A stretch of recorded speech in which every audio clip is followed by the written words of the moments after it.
उनके डीएनए में बड़ा फॉल्ट है, तो मुजरा करने वाले पहले आ जाते। पागल तो वास्तविकता में जनता हो गई थी। कुएं में इसने जादू की एक पुड़ी डाल दी, पटकी डाल दी। डूब मरो शर्म से। हम अभिमान करते हैं नरेंद्र मोदी जी के उस फैसले पर। पेट और नाभि के नीचे की हवस मिटाने के लिए निरंतर दिन रात एक करते हैं, नरेंद्र मोदी को टारगेट करते हैं। एक सम्राट को जब झुकना पड़ता है तो देशवासियों के लिए सबसे बड़ा शर्म का विषय होता है। अगर आप देशहित की बात करोगे तो स्वाभाविक है आपके हाथ पैर खींचने वाले हमारे अपने ही एकत्रित हो जाएंगे, एक जगह पर गोला हो जाएगी। हमारे प्रधानमंत्री नरेंद्र मोदी जी जो भी कार्य करते हैं देशहित में करते हैं, लेकिन उन लोगों को रास नहीं आएगा जो देश से जिनको प्रेम नहीं है, लगाव नहीं है। हमें है, हमने भी विरोध किया इस बात को लेकर हमने भी विरोध किया। बहुत सारे साथियों ने इस बात का विरोध भी किया। एक राजा को जब झुकना पड़ता है, एक सम्राट को जब झुकना पड़ता है तो देशवासियों के लिए सबसे बड़ा शर्म का विषय होता है। 826 साल बाद एक सम्राट मिला है देश का, तो देश का भाग्य है। लेकिन दुर्भाग्य उन लोगों का है जो केवल और केवल पेट और नाभि के नीचे की हवस मिटाने के लिए निरंतर दिन रात एक करते हैं, नरेंद्र मोदी को टारगेट करते हैं। मोदी को टारगेट करना हिंदुत्व को टारगेट करना है। हिंदुत्व को टारगेट करना हिंदुस्तान के पतन का कारण है।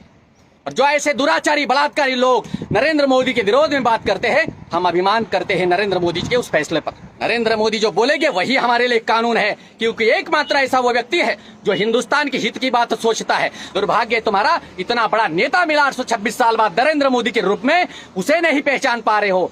डूब मरो शर्म से। एक कहानी सुनाना चाहता हूं मैं आपको। मेरे देश की जनता की हालत क्या है मैं बताना चाहता हूं। एक राजा था, उसके राजमहल में एक कुआं था, जिस कुएं का पानी राजा पीता था, प्रधान पीता था, उसकी रानियां पीती थी, सारे लोग उस कुएं का पानी पीते थे। और एक ही कुआं ऐसा था जिस कुएं का पानी राजा के संबंधित लोग नहीं पीते थे, वो जनता पीती थी। राजा के दरबार में एक सरफिरा सन्यासी मेरे जैसा आया, राजा से तू मैं हो गई।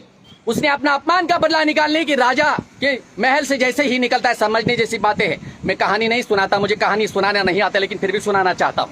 वो सन्यासी बाहर जाता है, एक कुआं था जिस कुएं का पानी पूरी जनता पीती थी। उस कुएं में उसने जादू की एक पुड़ी डाल दी, पटकी डाल दी। वहां से चला गया। जैसे जैसे वे लोग पानी पीते गए, कुएं का पानी पीते गए, हर व्यक्ति पागल होता गया। पूरी जनता पागल हो गई। राजा ऊपर से देख रहा है, जनता कह रही है कि राजा पागल हो गया है। प्रधान कहता है कि राजा आप क्या करेंगे, क्योंकि सारी जनता पागल है। पानी पी ली कुएं का, जो कुएं का पानी पिएगा वो पागल हो जाएगा। सारे लोग जो पानी पीने के बगैर नहीं रह सकते थे, मर जाते, इसीलिए पानी पीना पड़ा, सारे पागल हो गए। लेकिन राजा पागल नहीं था, प्रधान पागल नहीं था, सेनापति पागल नहीं था, रानियां पागल नहीं थी। अब वो सारे पागल बोलते हैं कि राजा पागल हो चुका है। पागल तो वास्तविकता में जनता हो गई थी। राजा पागल नहीं था, जनता पागल हो गई थी, क्योंकि उस पागलों को राजा पागल नजर आ रहा था, लेकिन वास्तविकता यही थी कि जनता पागल थी। अब राजा ने कहा उपाय, सेनापति ने कहा कि राजन उपाय, एक ही मात्र उपाय बचा है। अब हम पिछले दरवाजे से जाते हैं और उसी कुएं का पानी पीते हैं। राजा गया, प्रधान गया, सेनापति गया, रानी गई, महारानी गई, सारों ने उस कुएं का पानी गया। राजा गया तो पिछले दरवाजे से था, लेकिन आते वक्त सीधे नीचे दरवाजे से आया। तब लोगों ने कहा कि राजा का दिमाग अब ठीक हो गया है। अर्थात पागलों को बुद्धिमान लोग रास नहीं आते। जब हम जैसे लोग यहाँ पर बात करने के लिए आते हैं तो मुजरा करने वाले पहले आ जाते, क्योंकि उन्हें देशभक्त नजर नहीं आएगा। देश के गद्दारों को देशभक्त रास नहीं आएंगे, प्रेम नहीं होगा उनसे। नरेंद्र मोदी से कोई प्रेम नहीं करेगा। जिसे देश से प्रेम है, जुड़ा है, वही नरेंद्र मोदी से प्रेम करेगा। और नरेंद्र मोदी उन जैसा पागल नहीं है। मुझे कुछ लोग बोलते हैं कि महाराज जी वो हिंदू भी तो कांग्रेस के साथ जुड़े हुए हैं।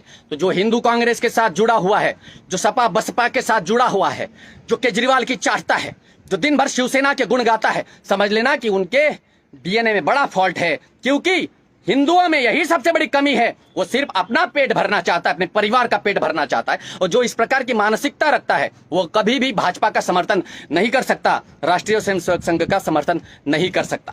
इन सारों को अपने डीएनए चेक करने की अब आवश्यकता है। और आप दांत दिखाने वाले अगर आते हैं तो दांत दिखाओ, मैं कोई नाराज नहीं होने वाला हूं। बस शॉर्ट में इतना ही समझ लीजिए। प्रधानमंत्री नरेंद्र मोदी केवल और केवल देश हित की बात करता है। अपना सारा जीवन जिसने देश के लिए समर्पित कर दिया, जिसने विवाह नहीं किया, जिसने बच्चे पैदा नहीं किए, इतनी तो अकल होनी चाहिए, जिसकी अपनी औलाद नहीं, जिसने अपना वंश आगे बढ़ाने के लिए कोई ऐसी प्रक्रिया नहीं की जिससे कि उसे पैसा एकत्रित करके इस देश में अपना भावी वंश चलाने के लिए लालन पालन करना पड़े, कुछ उपद्रव करना पड़े। लेकिन जिसका आगे पीछे कुछ नहीं है, ऐसा व्यक्ति अगर मेरे देश के हित के लिए कोई भी कानून लाता है या इसका विरोध करता है, तो हम तो नरेंद्र मोदी जी के साथ आज भी है और आगे भी रहेंगे। और मुझसे प्रेम करने वाला हर वो बंदा नरेंद्र मोदी के साथ खड़ा था, है और रहेगा।